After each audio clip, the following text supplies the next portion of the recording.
Oh, the Rumblecast is back, everyone! Yeah. And Ricky Morton at the bottom's gone because Jake managed to take him out of the fireworks. Yeah, unhooked him. He was the ghost in our machine. Hello. For people who have been following any other nerdy videos, I've said a few times, I've been moving house. I'm in a new place, but I still got a green screen, so you can't really see the shoddy. It's not shoddy. The half-stripped wallpaper. The DIY room that you've got going on. And the boxes and everything. No, I've decided to appear via the magic of green screen from the Sunnyside Social Club because we're talking local wrestling today. Is that specifically Sunnyside? It is. As well. Class. My Googling knows no bounds. Oh dear. Very nice. It looks very opulent, that lovely red carpet and the wood. Very That's what I think of when I think social club. It's that kind of carpet where it's like there's no possible way a stain would show up here because the pattern's so crazy. Yeah. It's like a bus seat. I think Blutcher Social Club, which is in the West End, had a very similar carpet in it. And yeah, definitely it was very old, very stained, but you couldn't tell that it was. Very impressive. You get those like mystery worn down patches where it's like slidey, and I'm like, what happened here? Just foot traffic, or is this lots of reef that's been punched in by a brogue, or is this just people have fell over there a lot or something? Very interesting. Maybe we should do an entire podcast on the smells and sounds and sights of various Northeast Bergen men's clubs. Yeah, well, maybe we could like go and like stealthily like Stanley knife a square of the carpet out and examine it. Send it off to Newcastle Uni for some biological assessment. But yeah, we're here to talk about local indie wrestling. Me and Sloop went out in real life in person together and went to the North Wrestling Thunderstruck #3 show, which is their yearly, I guess, like WrestleMania equivalent. Whatever, Bound for Glory. Who else has got one? Like a yearly thing? One Night Stand? Is that ECW? Starcade? Yeah, Starcade. I do. I was always more excited for Halloween Havoc. You and your themes. I never really watched WCW that much. I just knew Starcade was their rival at WrestleMania. That was it. Yeah, it doesn't have a good as ring to it as WrestleMania, does it? No. And the fact that they spelled it with 2 R's always pissed us off because, like, well, what's a Starcade? Like, it was annoyed us. Well, Thunderstruck only had 1 R as far as I'm aware, so it was passes the test. It did. It passed my R test as well. But yeah, so for people who don't know, which, if you don't live up here and like wrestling, chances are you won't, but North Wrestling is like a local production, but they're on the sort of higher end, I would say, for like indie productions. Like, they have live streams and full-on stages with lights and, music and video packages. It's about as close as you can get to like, WWE on a budget. Like if you want to actually go to a place live. Everyone in the chat's in, get in the cage match. They haven't had a cage yet, but I'm sure it's within their budget. But yeah, like, how did you first hear about these guys? Because I feel like they just sort of exploded on the scene, but I don't know. I was uninitiated, I think, until a couple of years ago. They were around before the pandemic, and I didn't know about them then. It was after the pandemic, and I think I just saw it advertised. I thought, oh, you know what? I haven't seen any wrestling live. Oh yeah, for such a long time. I think I went to one live shitty little local show when I was younger, but I've not actually seen it properly live. And I got back into wrestling a bit, and I thought, oh, I'll see if the other half wants to go because he likes wrestling a lot. Yeah. And somebody on the show was someone he used to train with when he did a bit of wrestling when he was younger. Yes. Sleep's got the inside dirt sheet knowledge. So we thought we'll go along and it was at Anarchy Brewery, and it was the first show that we saw. Can't remember exactly which one it was, but it was, I can't remember what it was called, but it was the first one where Leon Slater turned up and teamed up with Derice in the tag team. And that's where the whole Watch the Lights thing come from. That was the first show that we had went to. And it was so much fun. I thought, oh, it's really cool. Like, it's indie wrestling, so it's not, it's a bit sort of rough around the edges and stuff, but that's part of the charm. And just the whole vibe, the whole atmosphere, the fact that you could get a really nice can of Blonde Star and it wasn't a rip-off because you're not in the middle of town. And the whole thing was just really well put together for an indie show. Like, definitely. There was a bit of storyline there. The wrestlers were obviously, very talented. They knew what they were doing. It wasn't just like some lad is put on a singlet and like wandered in. Do you know what I mean? Yeah, it looks like if I put a singlet on and wandered in. Yeah. Exactly. And it wasn't that expensive. I think the tickets were about 18, 20 quid, and we had a really nice time. And then I just sort of started trying to go to them more often when we could. And I just found them, really good fun. Yeah, you guys invited me to one of the shows at the Anarchy, and that was like the first time I'd actually been in there, like, for anything. It's a very good wrestling space because it's nice. It's nice, and it's like a big box in there, so the wrestlers don't hit the ceiling, which I've definitely seen at social clubs on occasion. Well, I will say that when we went to see the first time we did go to see it, they used to have like fairy lights, right? And that's when Leon Slater did his 450, I think he did a 450 splash or something. And his foot caught the lights and he brought the stuff down with him. And everyone was like, "Oh, holy shit!" And I think they stopped putting them up there, or they moved them strategically around the ceiling so they weren't at like the top of the turnbuckles and stuff like that. But I've never been to in my memory, I can remember the show. I've never been to one at a proper social club before. Yeah, I've been to the one that's they put on in Long Benton, which is MEW, Main Event Wrestling. Ah, yes. They're quite nice though. I'd say it's a bit more kid friendly. It's like a one where the family would go out on like a Friday, Saturday night, and you can tell it's a lot of kids like first times like out on an evening, and there's like a giddy atmosphere. It's really fun. I love that though. I think that's really charming. And be honest with you, like, there's a lot of people that harp on about, oh, wrestling's not for kids. It fucking is. Yeah. I'm sorry, it is. Like, how old were we when we got into it? Oh, yeah, out 2000, so 12-ish, 10, 12, like that's like the perfect age. But if I'd seen it when I was like 4, I would have been obsessed. Yeah.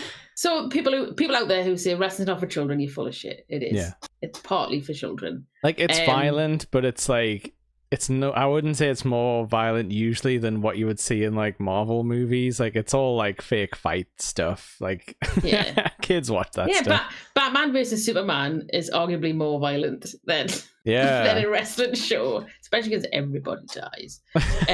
Or many people die at the end. But like, it's one of them things that I think wrestling crowds, they're happy to share it with the family, because I feel like wrestling's such a sort of niche and sort of made fun of thing that, the crowd is just like, oh, well, I'm just glad you're here. I'm glad you're all here. So it's not just me on my own. Yeah.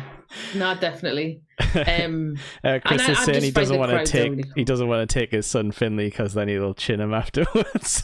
No, that's the joy though. You can watch the kids chin their parents and try and do the Walls of Jericho on them at the end. That's what you want to see. I want to see you take Finley along, and I want to see and give you a brain buster. Off a top turnbuckle after you've invaded the ring after the main event. That's what I want to see. You'll do it. But I've never seen. I've always seen like families having a good time at like local shows. I feel like it's a very. It does feel a bit like a northern thing to do. And I mean, it is. It's. The thing is, if you watch old wrestling, really old wrestling, it's mainly in the audience is a lot of sort of very working class looking old women. Yeah. And then kids, and then some men with like really stern faces and a cigarette hanging out their mouth. Yeah, big mustache. Big mustaches and stuff. And I think it's still that same sort of community feeling sport almost. Yeah. And it's just like any sport, any sort of entertainment thing. There is you do build a community around the crowd that you're within. Or like when you go to a football match, you make friends with the person sitting next to you, and your team scores, and all that sort of stuff. You can bond with people next to you. Yeah, I suppose not being into like traditional sports, that's sort of what I get from wrestling, is the only chance to be like, oh, we're gonna do crowd chants now. This is great. Yeah, exactly. And you just it's that community, that sense of like we're all here watching the same thing and reacting, and it's really cool. I'd say like that's one of the main things that's super fun, is getting involved in the chants and stuff, because like that's the one thing that you can't do at home. But like, you can, but it's weird. And that's not do it at home, Jake. I don't know what you're so worried about. Holy shit! You fucked up at your television. Pacha mania.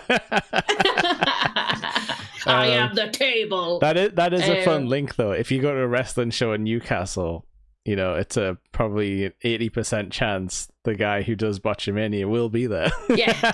Well, he does the for North Wrestling, he does the commentary. Yeah.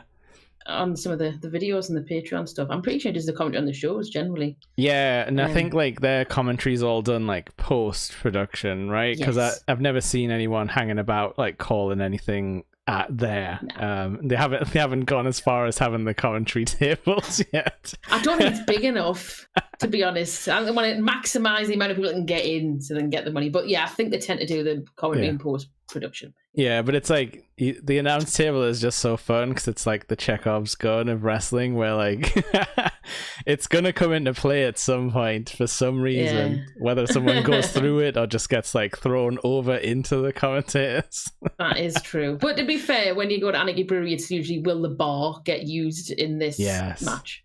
Yeah, that usually is the thing. But stay away from those giant glass panels that's on like the right. Yes. They're perspex, but I have seen somebody. I was not at the show, but I saw a clip of somebody go through one. I think we'll cruise through them over the top of it. I don't know. So like there was one time where I went to see, I believe it was ICW at the Riverside. I'd seen them at the Newcastle Arena. Sorry, the O2 as well, not the arena. Right. The O2 Academy. And that was a bit weird. But the one at the Riverside felt much more like a sort of like, you know, pub atmosphere. Finn Balor was there. You know, I'm sure he got his head put through the drywall. It was his last match before going to NXT, so it was like a proper like go home thing. Was that the one where you were mentioned that they ended up nearly in the river? Yeah. They're like you know, like the threaten to throw one of them over the side of the river. Yeah. But he actually did like do the over the rope jump thing and end up on the other side, like holding onto the bars. So it was risky.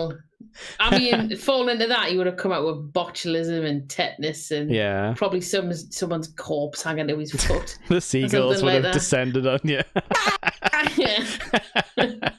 Night seagull. Some old condom from the Tuxedo Princess. Lost when they took it away 10 years ago. Oh man. But like, yeah, like I just love like that element as well. Like in wrestling, you never know when someone's gonna come into the crowd and start messing about. At the MEW shows, I've absolutely seen people like the wrestlers go like move everyone, like get everyone to move out the seats and then throw someone into all the chairs. Yeah. They just sort of slide around because it's all them like those metal sort of padded chairs. Yeah. But yeah, like North is super fun. I'd recommend anyone go and check out what they're doing because, like I say, it's very high budget. It's almost, you know, it's pretty much what you would expect from watching like even WWE on TV. Obviously, it's all multiplied, but you know, this is what you get. But yeah, how did you think Thunderstruck 3 compared to 2? I think for me, I think last year might have been a bit more crazy and like, you know, exciting. But there were some great moments in this one. Yes, I think this one felt a bit more, a bit more structured in a way. Like people didn't go proper full ham. But I could be because I know there was a couple of the wrestlers. I think Emerson had been injured previously, so there might be a couple of people being a bit careful, and that's fair enough. Oh yeah, we don't want them to hurt. Yeah. But the last time we went was when they had that tag match where she jumped off the bloody bleachers and did a moonsault, and I was like, wow. Yeah, right in front of you, because right in front of me because I went to the toilet. Yeah, it was so funny because you went and I was just sat there and I was like, oh, hang on, the wrestlers are going outside and Sloop isn't back yet. And then it's just me, and I'm coming, and they just went, just stay there. I'm like, okay. And all of a sudden, this woman just goes, wee, and then 3 people right in front of us. I do have the video of that somewhere as well. I think I did get some video clips of this. So I think I'll put them together for our YouTube channel, just to show little super cup. Yeah, but that's what we'll try and run down the card again. This was what was it, the 12th, so we've had some time. If we forget any details, please bear with us. But yes, the place it was at is the Walker Dome. I love the Walker Dome. I remember going when we went last year. I was like, what the fuck, I did not know huge thing was in the middle of Walker Estate.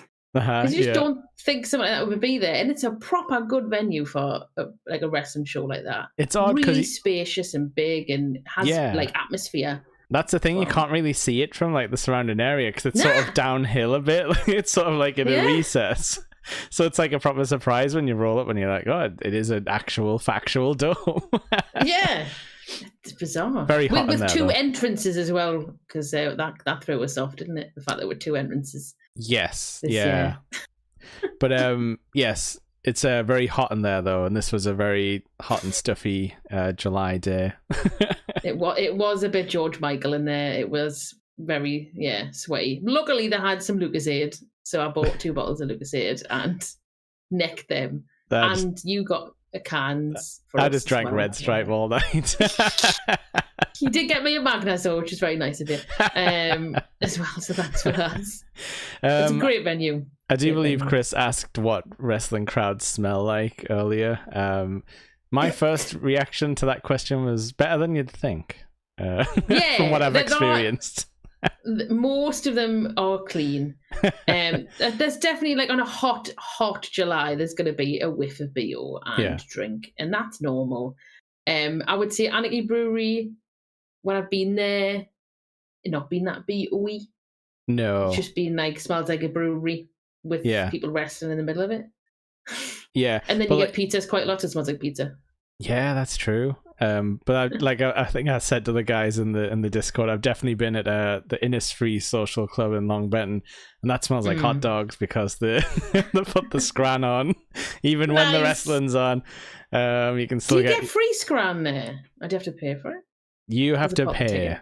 I don't know if the wrestlers get free hot dogs. They should get free hot dogs. That's the old joke, isn't it? That indie wrestlers have to wrestle for a handshake and a hot dog. Yeah, that's basically the highest pay you can get.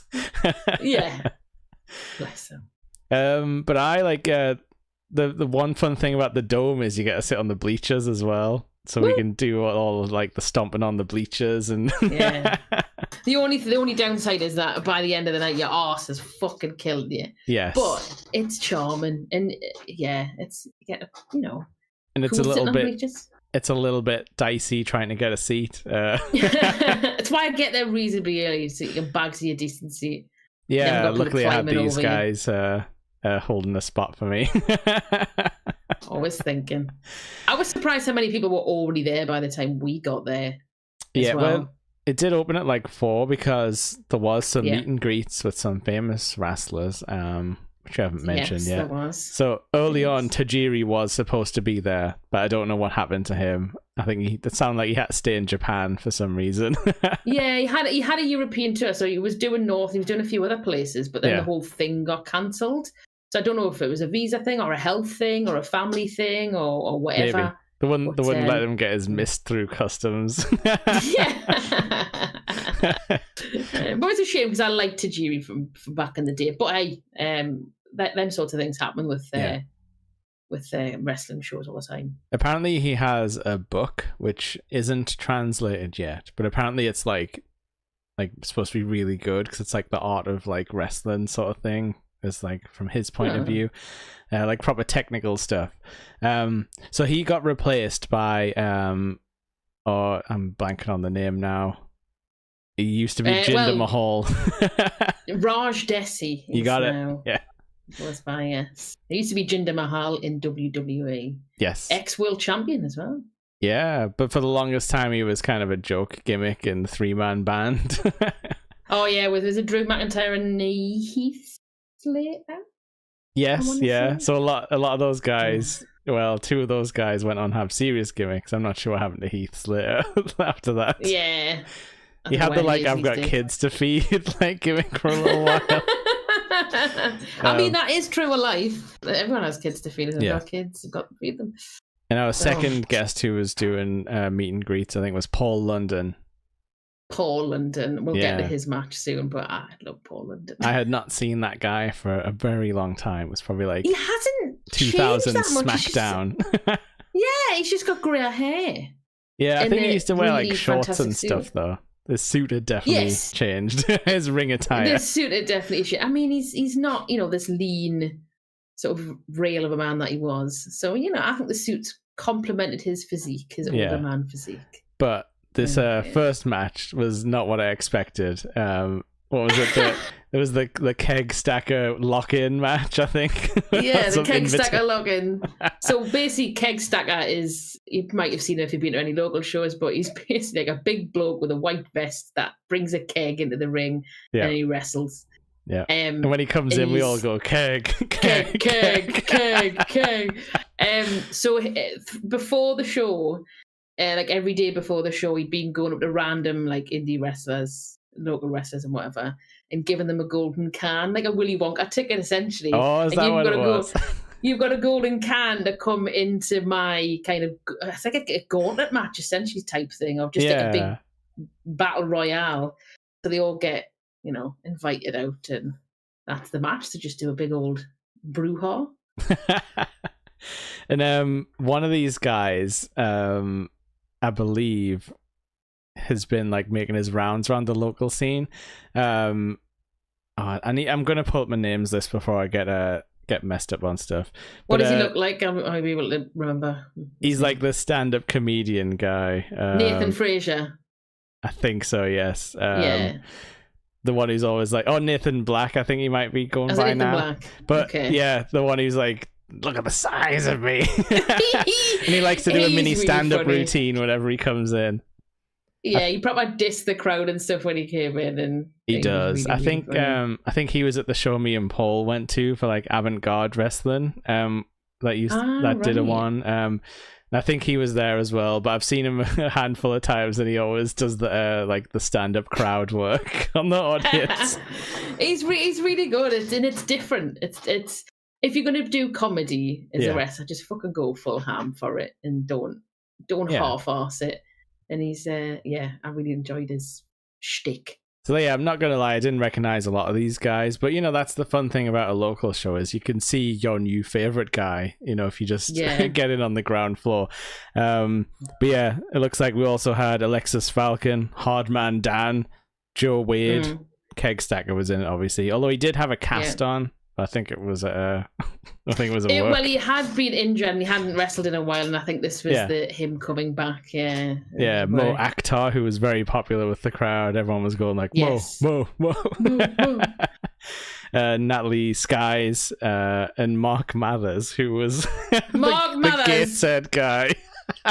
his valet, his missus, his girlfriend, or is it the Queen of Central Gateshead? Yeah.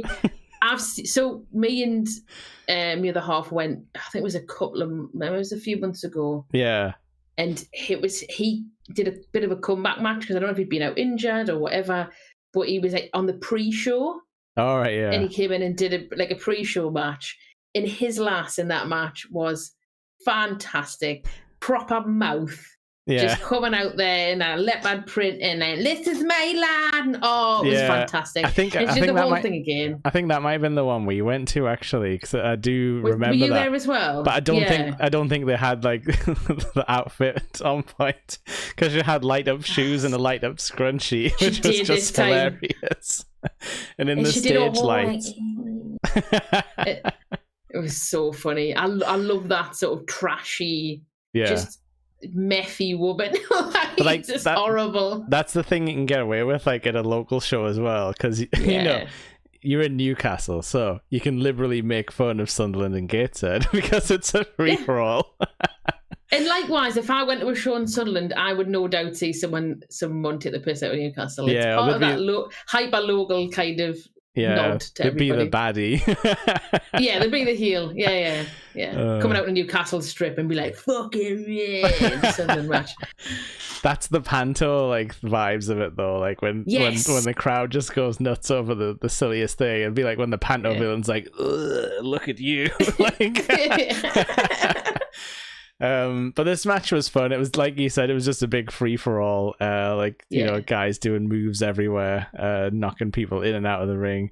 And I'm pretty sure like this is where Keg Stacker was like, haha, my broken arm is at work. I can actually throw the keg around. And the keg did come into play. You know, people got hit with it, people jumped off of it, and that's always fun. I find that indie shows tend to have a bit looser rule set as far as like hardcore elements go. Like it's really only WWE I think who was as harsh, but that's what everyone kind of grew up learning, the rules of how wrestling goes. But I mean, this match for me was it's like a warm-up match, isn't it? It's a good show opener. It's like you either usually get one of these or a big tag match to like open the show where people want to see like multiple guys. And everyone gets their shit in, and you know everybody gets a little bit of time to shine, and a couple of little stories might get started or something like that. And then it warms the crowd up. The crowd have seen some nice loosey goosey sort of your brains fizzing and that was really good fun. What's next sort of thing. So it's usually a good way to start a show like that with something, because you can't just go straight in with a really like sort of deep story lore match like straight away, because everyone's just got they're eating pizza and they've not had like 3 beers yet. You need to kind of just jazz them up with something a little bit ready. You can't start the dramatic like promo packages like that early on. Who's this? I'm fucking It's all like, I know it's like, you know, it's the North, so I guess we can make fun of it, but it's always just like when I started in North Wrestling 10 years ago. That kind of thing.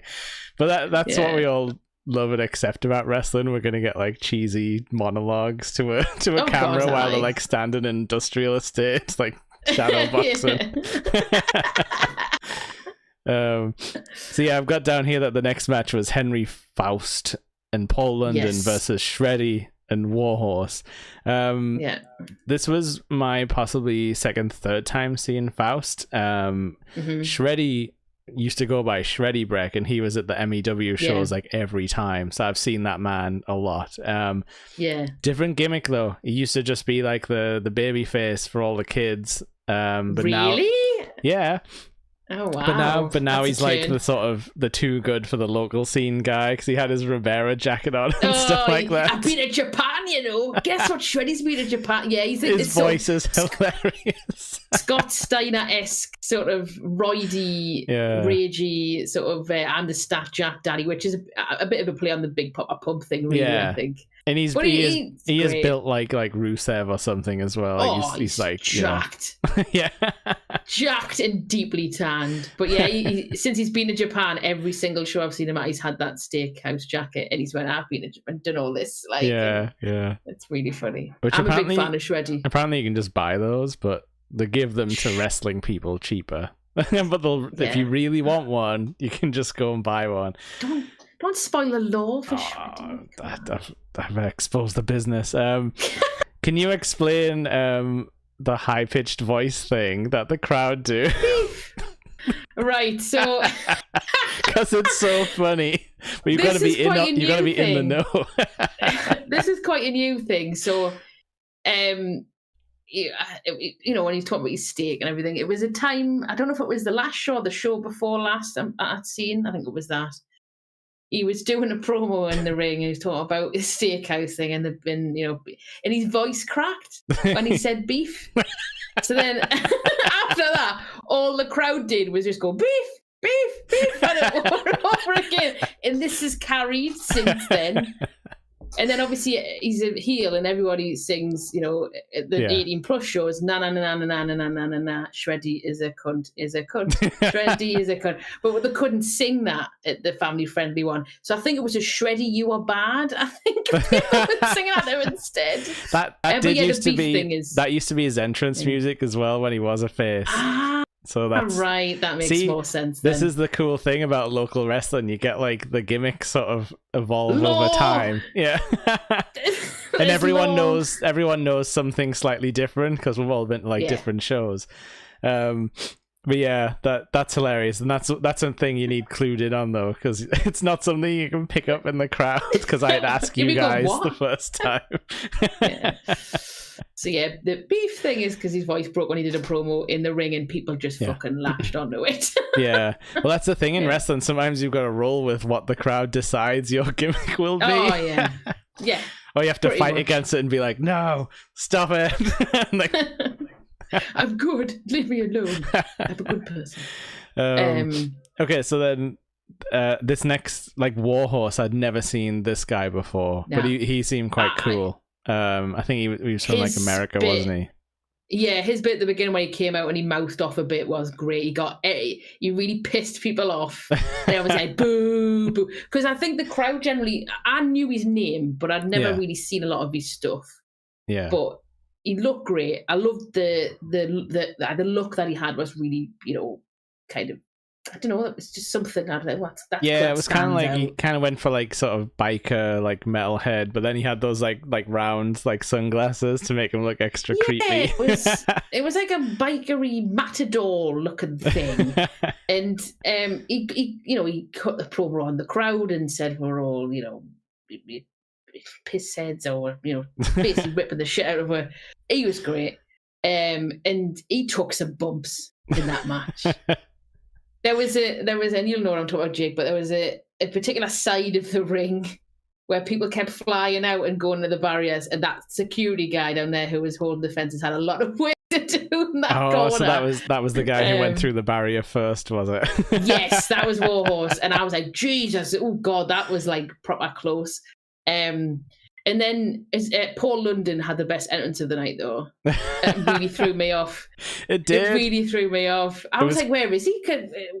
I wasn't really sure what was going on. He just showed up in front of us. Yeah.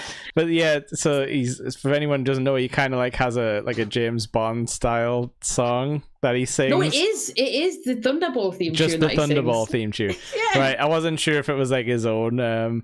But he just comes in singing that. And then, actually on the mic, but then walking through everyone.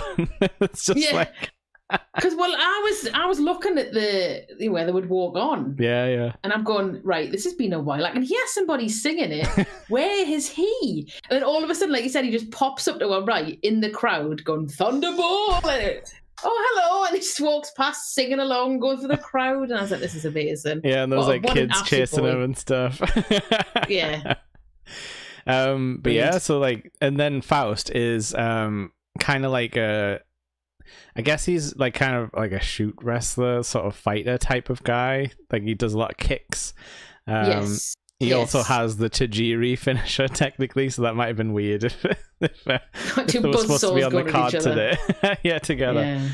Yeah. But he's pretty cool. He definitely puts the effort in. I guess it's kind of like that wrestling style that CM Punk comes from, where it's more of a fighter and grappler than a big move, big throw kind of power slam type thing. Yeah. I've seen Faust quite a lot. He's that sort of scrappy baby face sort of local lad, and everybody loves him because he's local and he's doing well and he's winning. Yay! Yeah, and he seems very wholesome. That's another thing about indie stuff. You you want to see your hometown guys make it to the big time and get picked up by a big American company where they can get some real paychecks. Yeah, and not just for hot dogs and coffees.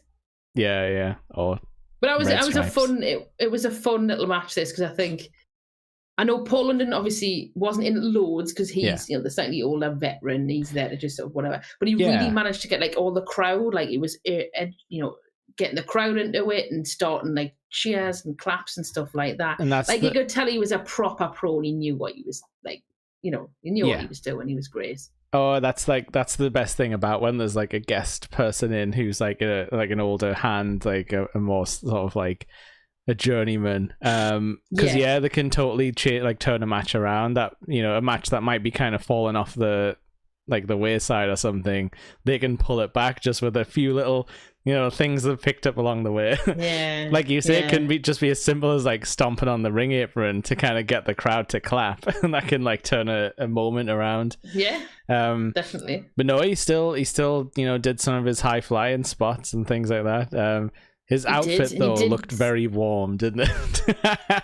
Oh, he looked like he was sweating his tits off. Had like it was proper spandexy. Yeah, like a proper like dancer style thing. Yeah, it's like a 1970s sort of like spandex disco sort of.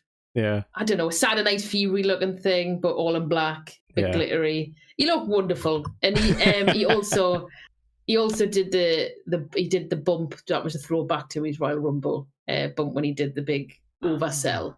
Right. Okay. The back corner. I did hear that get a pop, and I was like, oh. Yeah. I can't remember what Rumble it was. 2005, 2006. It was Gene Snitsky clotheslined him. Right. And he was on the apron. He did this huge like fucking 360 and landed on the outside. And he apparently got told off in the back for going too over the top with it, but I was like, no, it was fucking great. Like, what are you talking about? Let the lad have his moment. And he did that when he got I don't know if he got clothesline, he got something from probably, but like I think it was Warhorse. That's the weird thing about like Vince McMahon's wrestling is like there's a lot of stuff that is cool where he's like, don't you ever do that again, cut it from all the highlight reels and stuff like that. Controlling old despot. Tooney saying, is Faust our Grado? I don't know. Keg Stacker might be more along that line. That's fair. Yeah, because Grado is good, but I always see him more as not a comedy wrestler because that's not fair, but he kind of is just though, a bit more humorous. Whereas Faust is a bit more serious and it's a bit more of an emotional connection more than he's funny. Yeah, I support him because he's a funny bloke sort of thing. Grado was the Thunderstruck too, though, so like he was, yes. Oh, that was great when he came out to his music, and I was like, yes. Yeah. But yeah, I love that kind of wrestler can thrive in the indies, like as a joke, technically, like like someone who's a lot more like panto and like over the top, or does like the funny gimmicks in the middle of the match where it's like this isn't realistic in any way, like like feeding like an American iron brew and it like hurting them like isn't realistic, but we want to see it. Yeah, exactly. And it's you gotta throw your logic out the window sometimes to enjoy wrestling. Yeah, you can always wrestling should, if you want to be emotionally involved, and ideally should be logical. Yeah. But you can absolutely have throwaway matches or daft little character bits that are just very silly and amusing because people remember that shit as well, not just the really deep emotional story points. Oh yeah, and the really cool finishes. They'll also remember the stupid stuff. Like the one thing I really remember from when I used to watch it is that scene of Vince McMahon in the hospital and Stone Cold hitting him over the head with a bedpan. Like, that's hilarious. It's pure Looney Tunes. So funny. Exactly. That is proper comedy. And I know you could argue that it technically furthers the story. It is part of the story. But it's such a silly, it's so silly. Like, it's clearly him dressed up and doing a voice, pretending to be a doctor, and he bonk with a bedpan. It's nonsense. But and he's just like punching his leg cast, and he's like, it's just, that's the kind of shit that you need occasionally. Balances it out. Oh yeah, that's just legendary. Like, I can't believe they got that shot so perfect, the entire scene. But yeah. It's just that bonk. That bonk. Never unhear the bonk. Oh, that was real, which is the fun thing. Now we get to enjoy that whenever we think about hating Vince McMahon. Yeah, exactly. Watch him get concussed. But yeah, I did like this match. It was like the big scary heels versus like the plucky good guys who are a bit smaller. But I'm trying to think, like, I might not remember who won. I kind of feel like the Goodies won on this one. The Goodies did win. You do remember. Faust won with his finishing move. I think the buzzsaw kick, kind of. Yeah, I can't remember who took the pin. I think it was Shreddy that took the pin. Yeah, that would make sense. Let the people who've travelled far not eat the loss.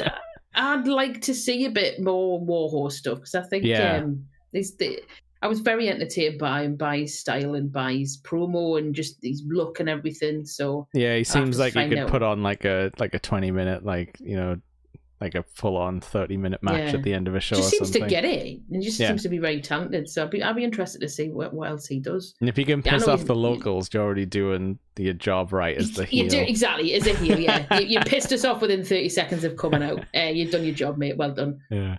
So this next match was pretty cool, because this is absolutely a long-standing story. Oh my God. Yeah.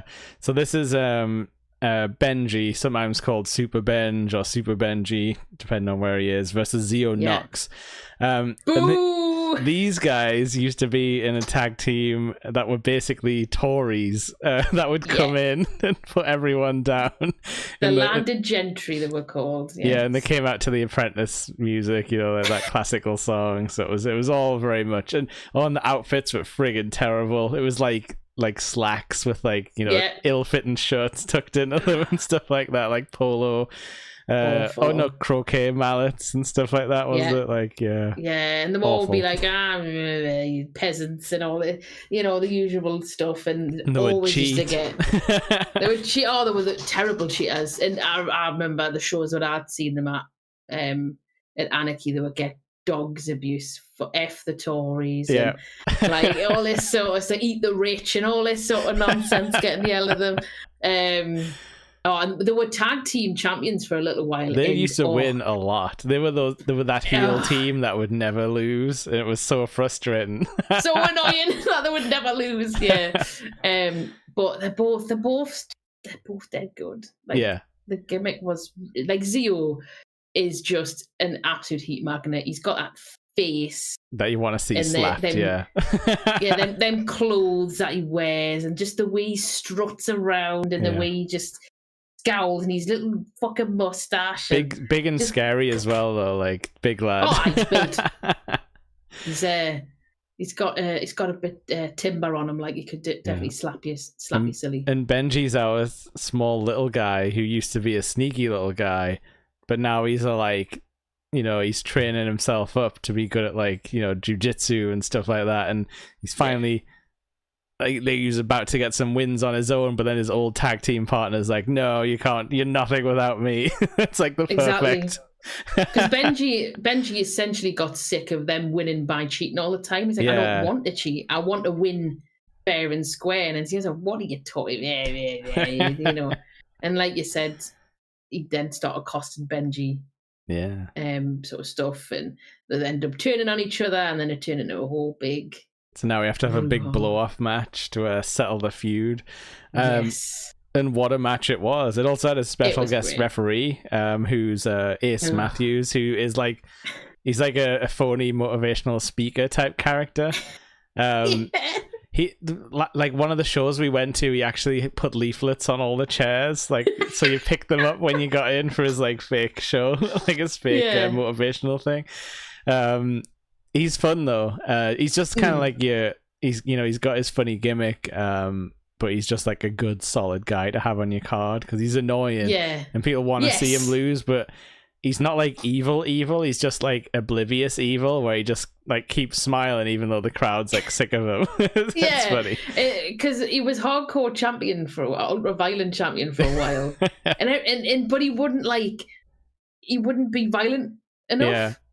So people go, well, you're not hardcore. He's like, oh, you don't need to be hardcore and all that sort of thing. Even though he was ultra violent champion, people are like, boo, and like doing like sort of headlock takeovers and things like that. Yeah, and like you said, he was this sort of wet heel, where he wasn't, like you said, nasty or vindictive or horrible.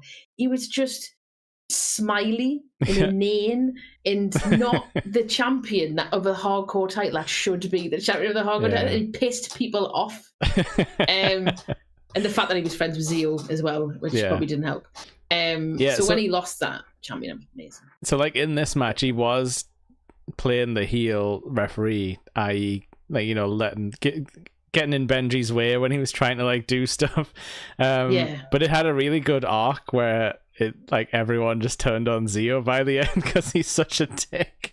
So he's such an arse, just trying to cheat all the time. And the thing is, Ace said, "I'm going to call it down the middle. I'm going to, you know, do it as you know, straight as I can possibly do it." But then when Zio starts cheating, he's like, "No, what? You know, don't do that. We can't do that. You need to do this fairly." So you can see Ace is not a horrible person. He's just got a horrible friend who's trying to drag him down with him, essentially. A bit like he's done with Benji. Drag him into this mire of being an arsehole. Yeah. And Benji's went no. And now Ace is like, actually, no, like, what?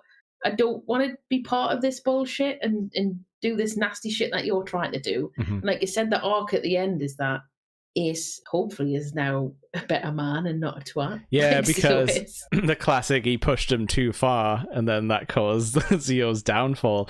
And yeah, Benji picked up the win after getting like, you know, lamped all over for most of the match, as he usually does, because he's a smaller guy.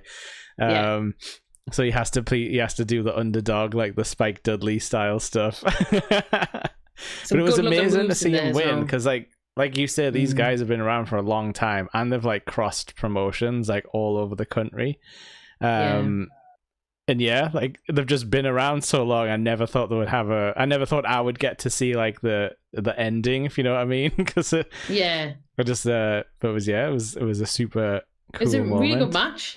It had it was the right length. It didn't feel like it went too long. It didn't feel like it was too short either. Oh, like and it wasn't really like arduous. Like, you know, like it wasn't a full on squash for like all of it where you just see Benji like destroyed getting beaten by the evil guy.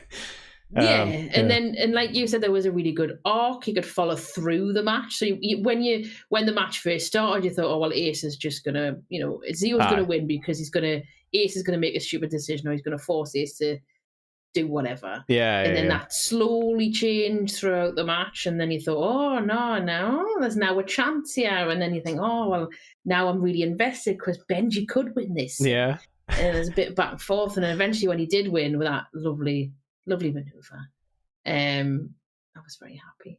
Very happy. And then we saw him outside later on, didn't we? Where I went, I'm so proud of you. Yeah, we were like, oh yes, we finally did it. So proud of him. He went, I did great, didn't I? I was like, yeah. And then he went the wrong direction out of the car park, and then he had to walk back past us again. I mean, we nearly did the same thing.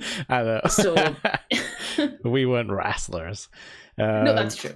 It is fun that you can just see them wandering about the car park afterwards. That's something you don't get at WWE. It's charming. Yeah. But yeah, I love that. I am a sucker for the heel referee. I don't like it when the special referee is just like a regular referee. Like there has to be something there. You can't just try and like. But I'm like, my favorite is when it's like a really bad, doing like a really slow count and like checking the shoulders before the two. Because wasn't the show was it St. Valentine's Day Massacre where Billy Gunn was the ref, the guest ref, and he did all that shit, and you were like, I love Billy Gunn in this match. He didn't go far enough. But yeah, because he was like his thing that I really liked was he was missing stuff. Like he was missing like the pinfalls and then like spinning around and going like, oh. But yeah, I do like a special referee. And this next one, it looks like, was the tag team championship match, which sent the crowd a bit confused at the end. I feel like, if I remember right, as in.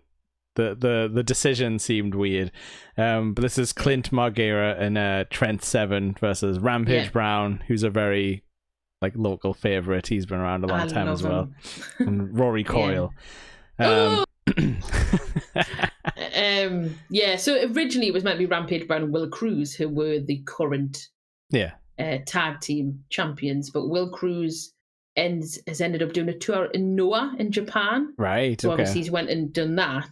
So Rampage is left without a tag team partner. So they didn't announce who it was before the match at all. There was no rumors, no nothing. So I was like, I wonder who it's going to be. wonder who it's going to be. I did not think in a million years it would be Rory Coyle, because he hasn't wrestled, I don't think, in North for a little while. I've certainly not seen him. No, I think he was there last year, but like a year is a long time, isn't it? For like yeah. And I've not seen him like advertised locally elsewhere as well. So I don't know if he's just took a break or he's just been doing other things with his time. But I think he might have appeared on Dragon's Den at some point recently, because I saw him in a clip. Oh, no, you're right. He did go North. It was to Thingy North Wrestling. It was to get funded. Yeah. So I don't know if he was helping out on that side of things. You might be right. He had a mystery bag full of stuff, which is always fun. Always a gimmick bag. And then Clint and Trent. It was a weird one. So Clint was in a gauntlet match the previous show, which I think was the Keg Stacker match actually, but in the previous show, whoever won that got to challenge for the tag team championship with a tag partner of his choice, and he chose Trent Seven, the lovely mustachio man. The older gentleman wrestler.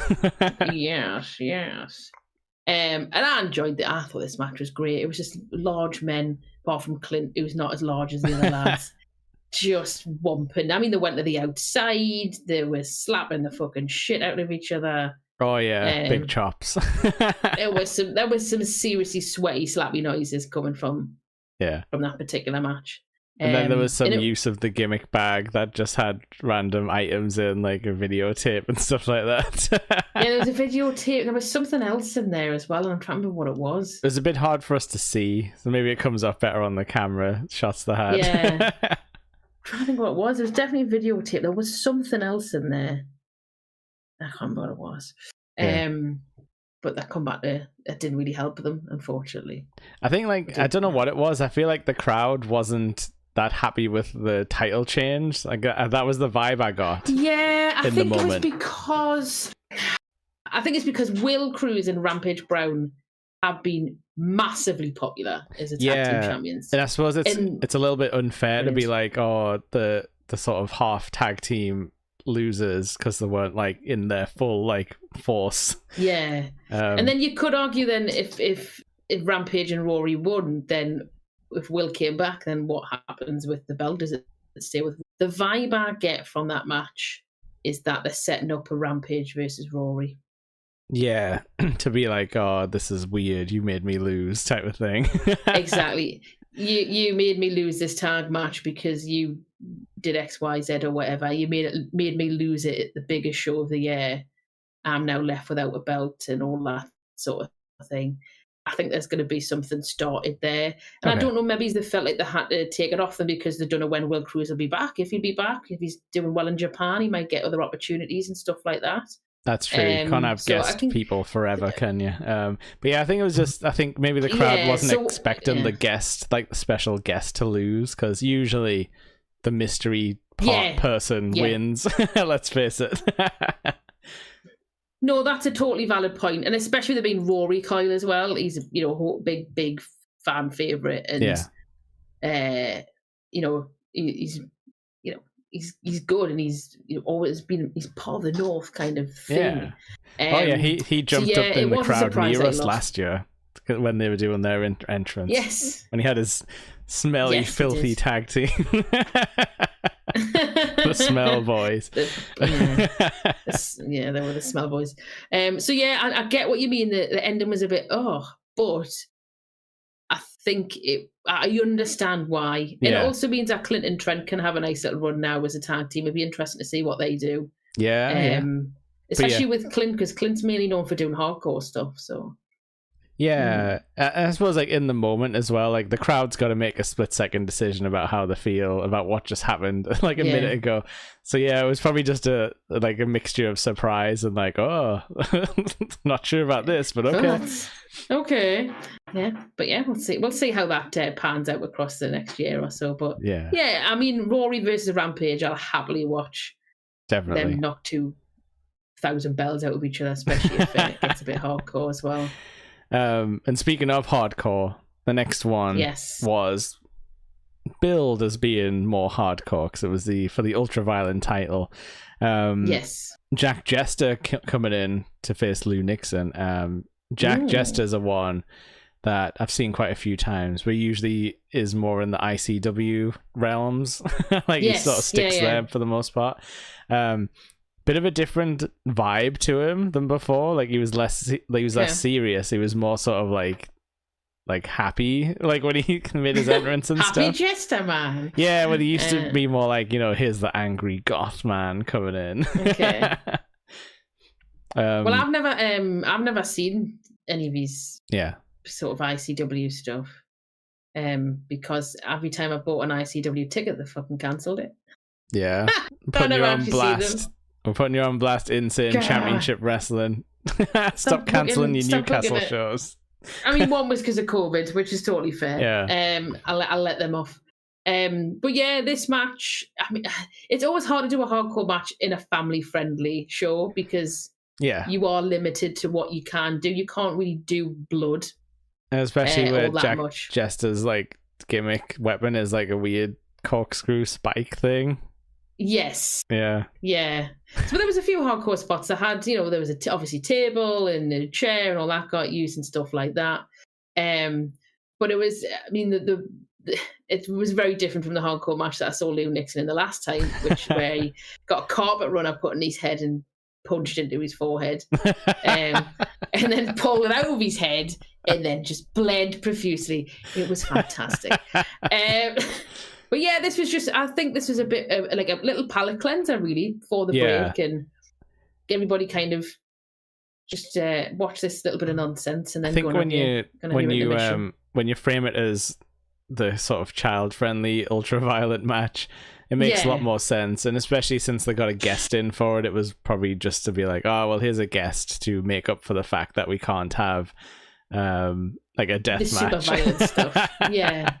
Yeah, I think it was almost like he has a taster for the younger kids of what a hardcore match, some elements of it. You know what I mean? He has a little bit of a sort of an aperitif, if you will, not a full-blooded hardcore match. Yeah, I think it was good fun. I think I expected more, but it's just one of them things, isn't it?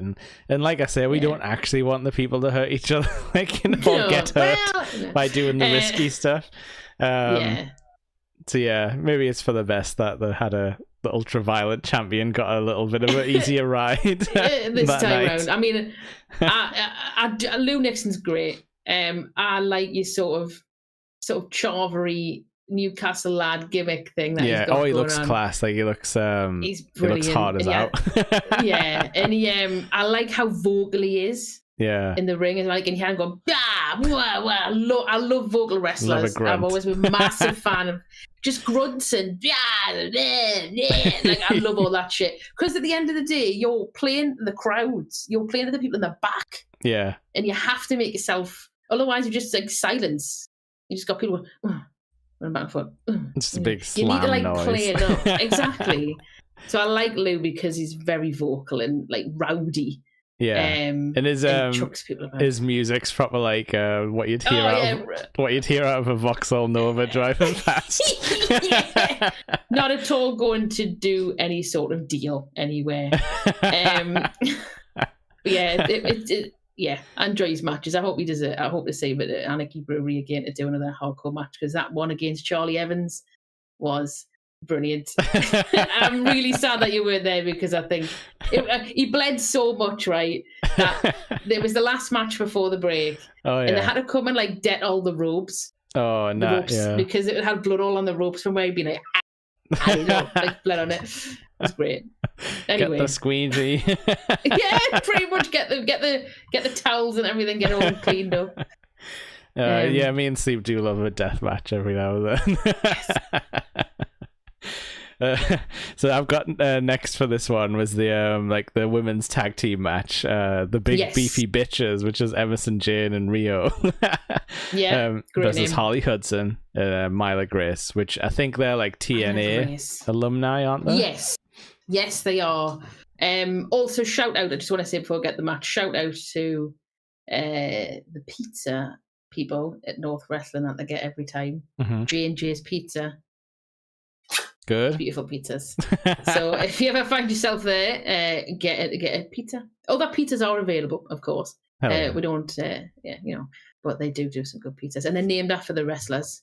Oh, well. Nice. So okay. the one I get is the damn. Is it the damn dirty? The dog. Damn dirty something. It's not the dog, but because that's Gene Money's name, but it's something like that. Yeah. And then there's a Will Cruz one that I can't remember the name of. But yeah, they're all named after the wrestlers. Oh, I do love a themed menu. Maybe one day we can have a themed menu item named after us. If you're listening, JJ's Pizza. Oh, one thing I did want to say, I think I forgot about. I can't remember which match it was. I think it was the Benji versus Zio match. Where there was them two lads, probably 8 or 9 years old, in front of us, and every time Zio was doing something like he shouldn't have been doing, they went, "You can't do that. That's cheating. That's what wrestling's about. That's how you get the kids into it. That's how you get them in, indoctrinate them by watching them, make them watch cheaters and shout at them." Yeah. And then they'll be at WWE and AEW and TNA matches in about 10 years' time. It teaches you good values about right and wrong. Boo the cheaters and point them out. That's what it is. As long as you don't listen to Vince McMahon, you're generally fine. You'll be fine. But I absolutely love Emerson Jane. I've followed her for a long time just through the local scene, because she used to definitely come to the MEW shows, but she was like, I don't mean this to put anyone else down, but she was like a shining star, like on the roster. Like whenever she came out, it was like, ooh, she's like on another level compared to everyone else like she's in the ring with. And I think that's obviously been noticed by North, because they've been putting her in like because they don't really have they don't have gender rules. Like it's not like only women's matches. They're quite happy to like roll like intergender matches for anything, because like the last one at Anarchy we saw, she was having like a full-on world championship match with Leon Slater. And there was nothing weird about it. The crowd wasn't like odd or like reacting weirdly when she was getting like moves done like a WWE crowd might. You can't do that to the women. JR would hate it. But yeah, Emerson Jane's, I saw wrestling Millie McKenzie a few shows ago, and that was I think you amazing. Put that match on your Discord once. I think we watched it because it went on YouTube. I was from January. I think it was from January. Yeah, that match was sick. It was. They're just suplexing the shit out of each other towards the end, and I'm thinking someone's going to break their neck. Someone's going to break their neck. They didn't, but it was just it's proper like good it's proper indie like shit. Move over Taz, like this is the new human suplex machine. Unbelievable. Millie McKenzie's another one who is on the same level as Emerson Jane, and just being just not a bad match in her. Like the last time me and the other half went, it was Millie McKenzie had a match with Sapphire Reed, I think. Yeah. And that was great. Nice short, sort of 7 or 8 minutes, but it's just fucking brilliant. Really good. Yeah. Honestly, like the English women's wrestlers are like, they feel like they're on another level sometimes when you like compared to the sort of American ones that get like the most famous. But it's been nice seeing some of them travel over like through NXT and stuff like that. Like I know Piper's been doing really well. I think she came from ICW if I remember right. I think you're right. And there's a few others, like I think Molly Spartan's another favorite of mine. Like she's hilarious. Like and proper shouts at the crowd when she comes out. As you should. Kind of shit that I like to see. Yeah. But Rio is a very fan favorite as well. She's like just like proper like built and looks like she will kill you, which the crowd will chant at anyone who pisses her off. She's really, really just like she's just, I don't know, she's just solid. Like really, she's got a great look as well. Like just everything. She just stands out, and she's really strong. And she just ragdolls people and lifts and slams them, and Emerson's like the high flyer, but also like suplex ready at any time. Yeah. But we'll do some insane, like high flying move at some point. Can't you do a Spanish fly off a ladder once? I think when I saw her. Oh yeah, I'm pretty sure. Like in this, even though you said she was like injured, I'm pretty sure she's still like tumbled over the ropes onto the like did a I can't remember what you call that move where you like jump off the turnbuckle into like a pile of wrestlers still. Still did that. She was injured. I think, I don't know if it was just a concussion or something, because I think she was meant to wrestle at the last North show, and I think that's when they got Sapphire Reed in to replace her, maybe, I'm not sure. And I like these two women they had from TNA as well, because they were proper they were great. They were class in the ring, but like their gimmick was kind of more like, oh, we're like the pretty girls, like this is what real women look like type of thing. I think she said at one point. So they were like very much the like sculpted fitness types, and it was like versus the sort of scrappy like real fighters. It was really good like vibes between them. It was fun. And I think the size difference as well, because Rio was a lot more built than the other two TNA alumni. But they all work to the sort of their strength. So Rio, you can just throw them about, but then it's Harley and Myla, they'll be a bit more sneaky, a bit more kind of obviously heelish and stuff like that. I really like them, and like you said, they played up to the crowd a bit and doing all that sort of shit. That's very heelish over here. But they weren't weak though. They were still like there was still a threat, which was fun. Just that kind of like sneaky shit heel kind of threat. But I really enjoyed this match. I thought it was a really good clashing of styles and physiques, and because I didn't know what to expect, because I've never really watched any of Harley Hudson. No, not at all. I think that was definitely my first time seeing those guys. Yeah, but no, I thought it was a really good match and a really good way to open like the second half of the show as well.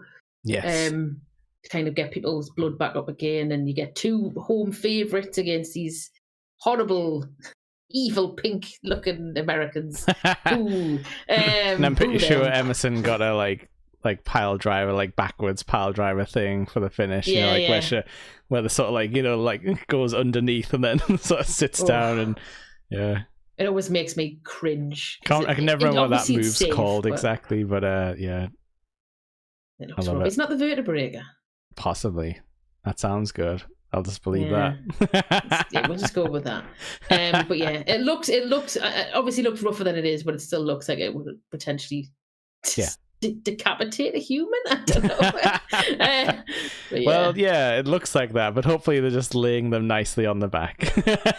Fingers crossed, because it's not Joshy wrestling. So, and I think this next match was our other guest match, was it? Yes, it was. Oh, were you going to say? I was just going to say, Raj Desi looked fucking enormous. Like I said this the last time when we went to Thunderstruck 2. God, Elijah looks enormous. Oh yeah, but he was enormous and like proper jacked. Whereas Raj was tall, but muscular, but not like jacked. And I couldn't believe how like just big he was. It's that I don't know why I'm surprised, because he's a big wrestler. But I think that's the thing when like the WWE wrestlers come to town, like they are different, like they are built different. Which is scary. That's like the only guys they want to cultivate it the most. But so like I remember seeing him when he did his like singles career, and he was very much like a heel guy. He sort of played this one a little bit down the middle. He was definitely the heel in the match, but more because he was just like overpowering. It wasn't that he was like evil and like wanted to like kill Amir Jordan or anything. It was like he was just like, well, I'm clearly better because I'm just like giant.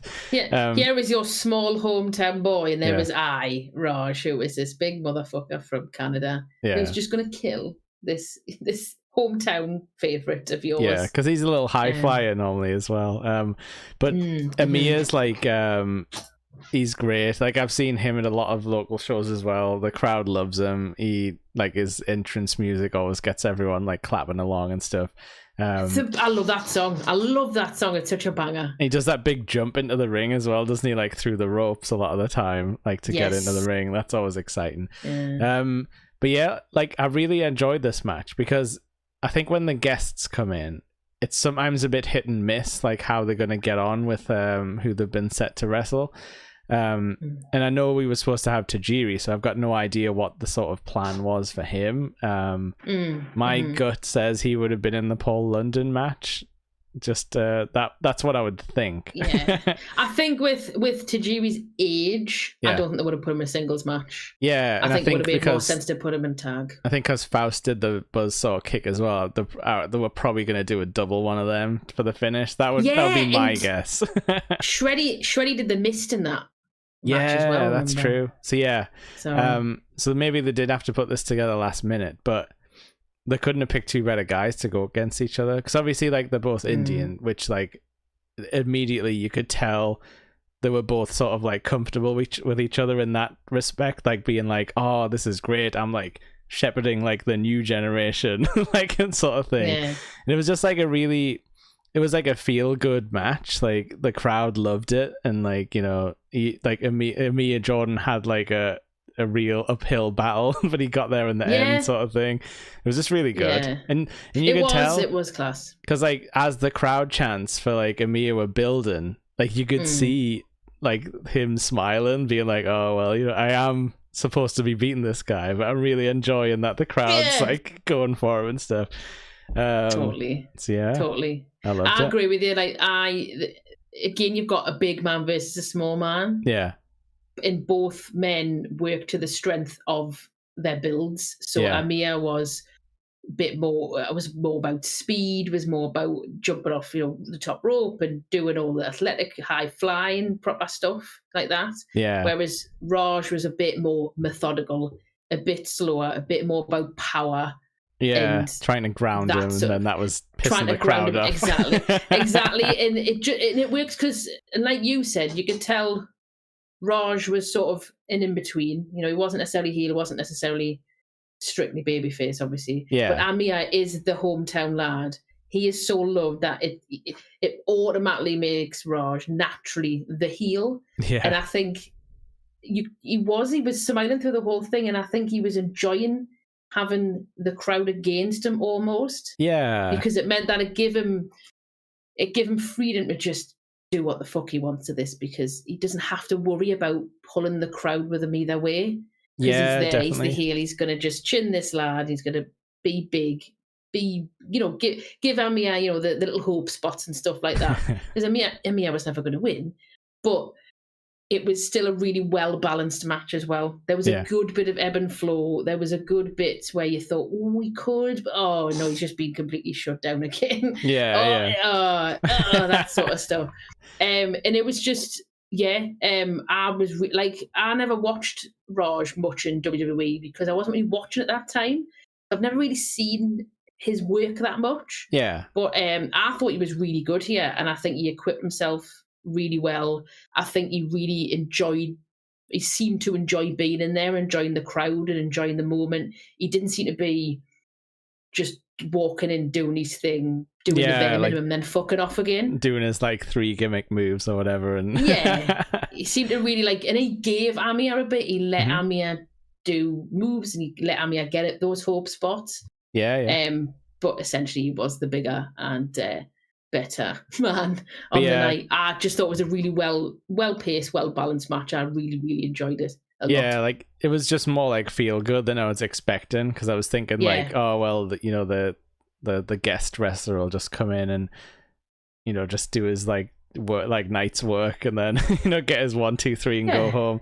But like we were saying, you could genuinely see him smiling and enjoying himself, which that's what we want. as viewers. Exactly. And he looks in great shape. He does. So I definitely did see Raj like in like I was around when he did his like championship run. It was when they had the horrible blue SmackDown belts when they rebranded the championships, and they were all like the same, but one was red, one was blue, like back in like the strap. But yeah, from what I can remember, they'd literally just played him as the evil foreigner, like, because obviously that's what they did all the time. Yeah, the lowest common denominator. So that's what I liked about this one, because it was like there was no like weird thing of like, you know, I'm from this country, I have my own customs type of thing. Yeah, there was none of that. It was literally just like, oh, this guy's our guy, and we want him to win against the guest. Yeah, the big to show guest. how good we are, like as a collective community. But good match, and I've never seen Amir wrestle before. Oh, okay. It's the first time I'd ever seen him, and I really, really liked him. Yeah, I've definitely seen him a bunch in the main event wrestling. I can't remember if he's like crossed in any of the others, but he always sends the crowd home happy. Yeah, I mean, I've seen him on posters and stuff. I've never been to shows where he's been on. Yeah. Like he did a North show earlier this year that I missed. I didn't go to. Yeah. But someone else I know did go to and said he'd never been to a wrestling show before, and I encouraged him to go with his mates, because his mates were getting married. One of his mates was getting married, so it was like a stag do thing. Oh, that's fun. So they all went. None of them had ever really been to wrestling at all live, and they said that I absolutely loved it. And he came out, I love Amir Jordan. Yeah. Who is Amir Jordan? I need to know more about him. I think I've seen him like in the Long Benton place. I'm pretty sure I've seen him jump off the, you know, like the top row of seats into the, like, you know, off there into the ring, or like, or hit the ceiling. And he's definitely been involved in some kind of like scary moment where I'm like, whoa. But yeah, that's good, lad. Love that one. I think this takes us into our main event, doesn't it? The main event that made me scream last year in rage. Oh, because yeah.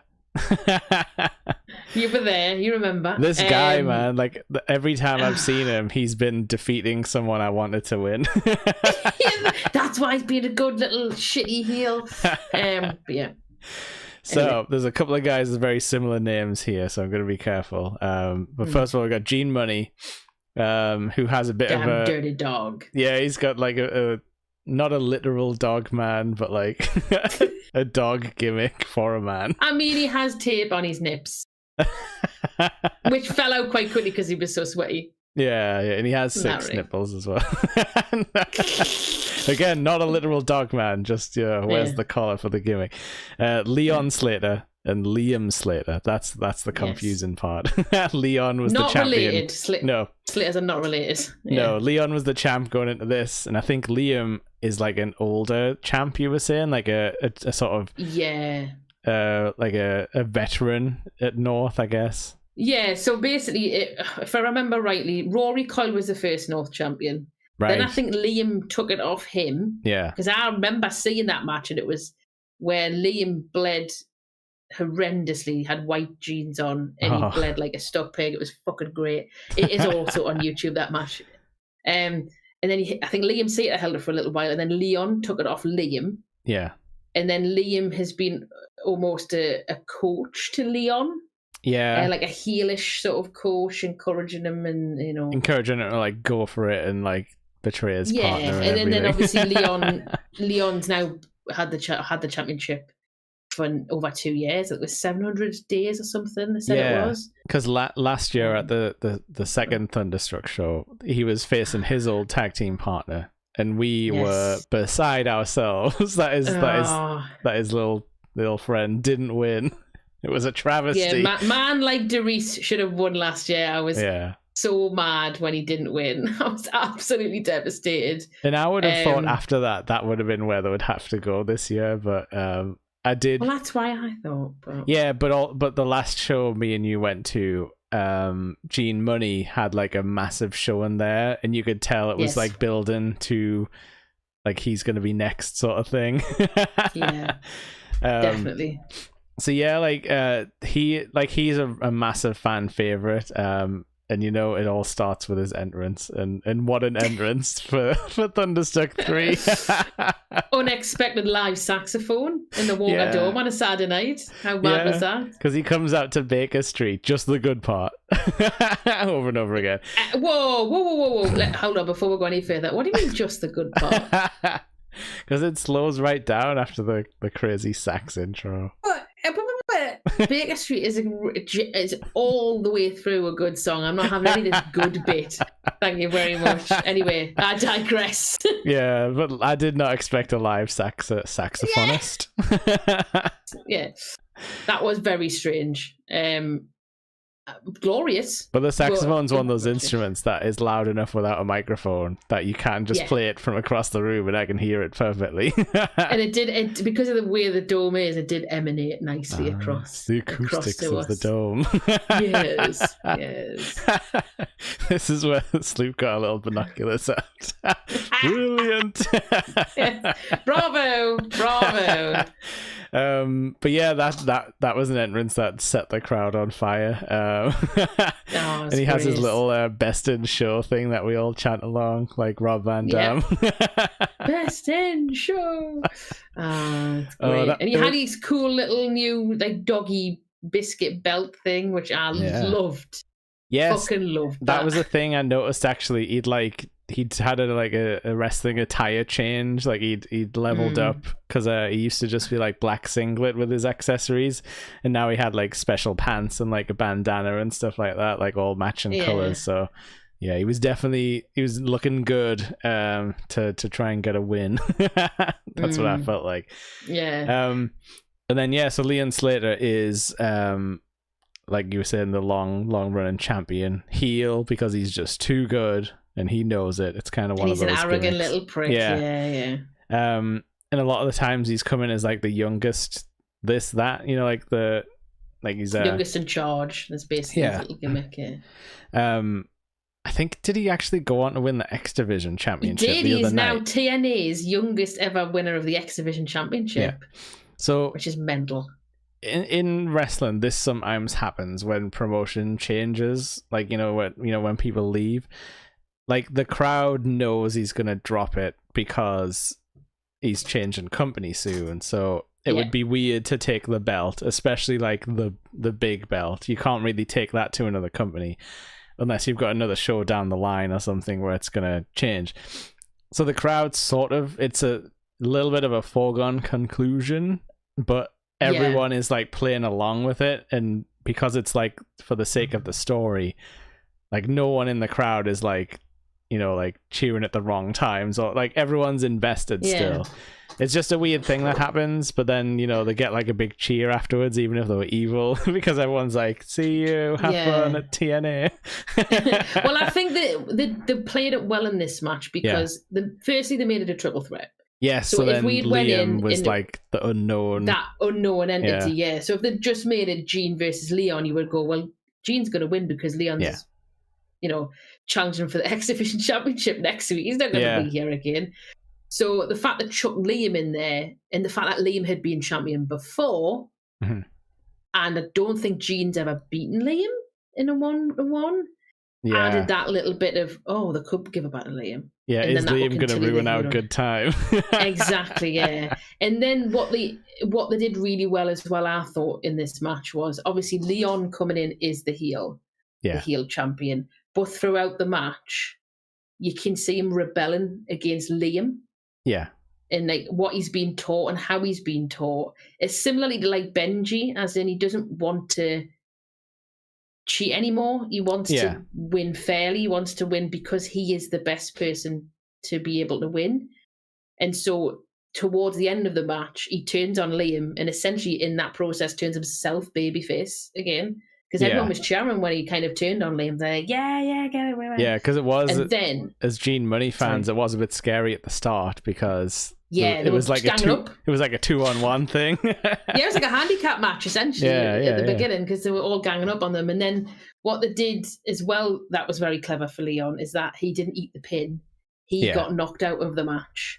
And it was Liam that ended up taking the pin off Gene. So so they did three things in literally like a 25-minute match. They managed to give Leon a really good send off and let him have one last great match. Oh yeah. And drop the championship to someone who's absurdly popular and over, and that people will want to come back and see again. Yeah. 2, they turned him babyface, so he didn't leave as a heel, which means, you know, it'll look good for him going into TNA where he's also a babyface. It makes sense.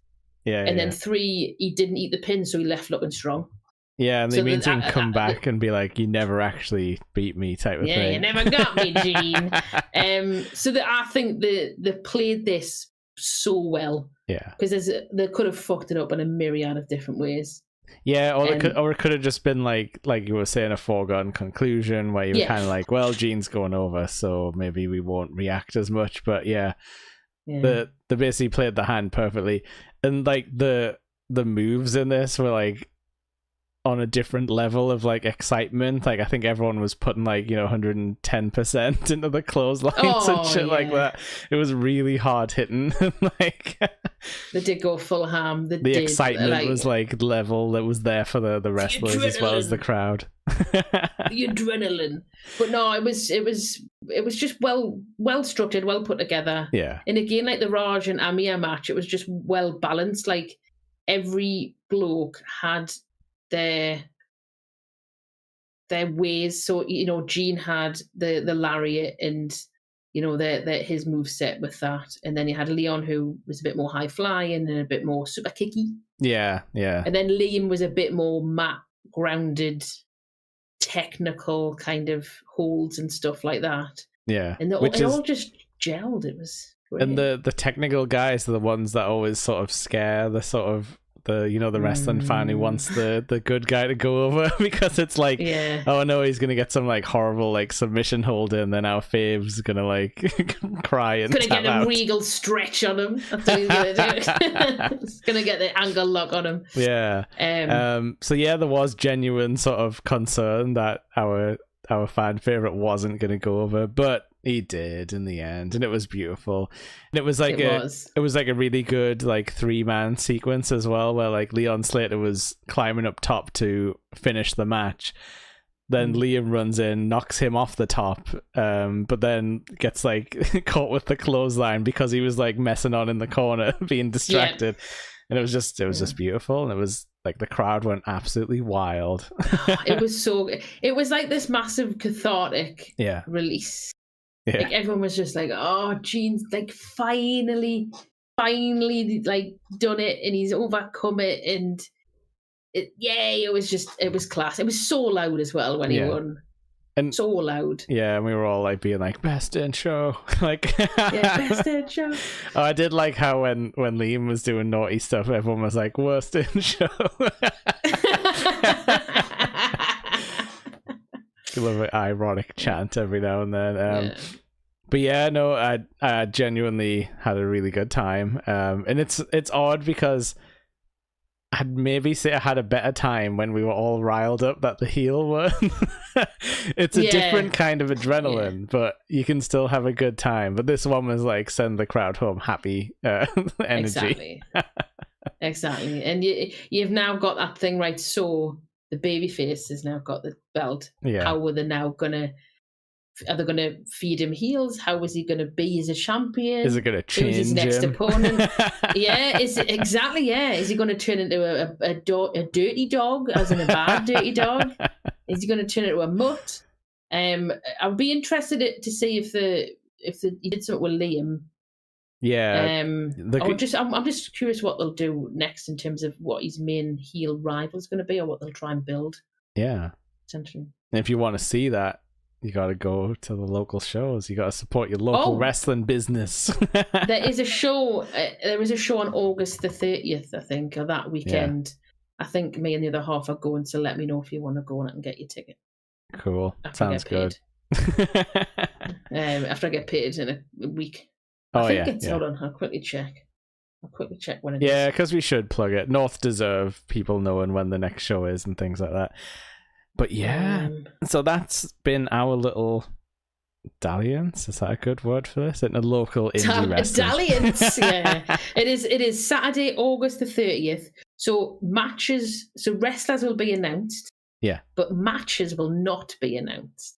Ooh, mystery matches. So you'll know it. you'll know who's on, but you'll not know what the matches are, which I'm fascinated. I've never been to one like that. That's before, a fun gimmick, and like when I think you mentioned something else before, the thing where he won like a shot at the tag title in a partner of his choosing. That's a fun, interesting gimmick that I'd never seen done before. So the innovating at North, which I guess you've got to do when you don't have like the budgets to be like, the cage is on fire, Inferno match type of thing. It's the Yeti, the kennel from hell. Oh God.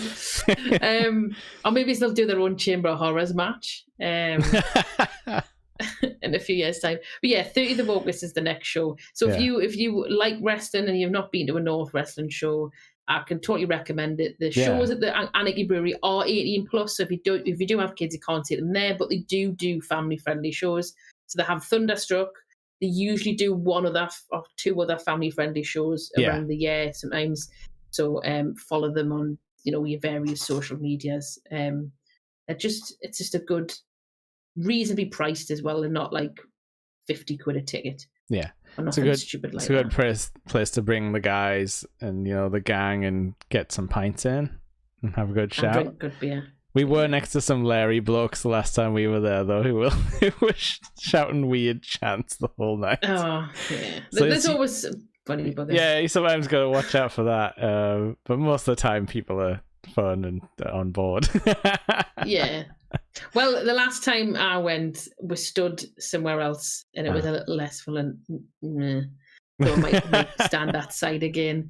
And the last time I went as well, there was a bunch of lads who were out, all dressed up as wrestlers,